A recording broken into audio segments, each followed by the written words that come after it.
شیطان کے کام کو تباہ کرنا جاری رکھیں گے تو ہمیں خدا کا حیرت انگیز کام، خدا کی بادشاہی اور دوبارہ تخلیق کا جواب ملے گا۔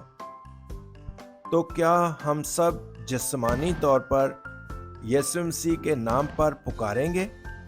یسوع ہی مسیح ہے، میں خدا کا فرزند ہوں، تمام مشکلات ختم ہوئیں، اے شیطان دور ہو، روح القدس سے معمور ہوں۔ عالمی انجیلی بشارت، زمین کی انتہا تک میں خدا کا گواہ رہوں گا۔ اب میں آپ کو برکت دیتا ہوں کہ اس پورے ہفتے میں عالمی انجیلی بشارت کا روحانی سربراہی اجلاس ہوں اور آپ کے جسم میں شیطان کے کام کو ختم کرنے اور دنیا کے 237 ممالک میں مسیح کی روشنی کو چمکانے کے لیے روحانی جنگ کے ذریعے ہر روز روحانی طاقت حاصل کریں۔ قادر مطلق خدا، شیطان کے فریب میں آ کر میں نے تجھے چھوڑ دیا۔ میں ایک بیوقوف کی طرح زندگی گزارتا تھا جو شیطان کے کاموں کو چلاتا تھا۔ اس پیدائش 3 باب کے اصل گناہ کے بارے میں نہیں جانتا تھا۔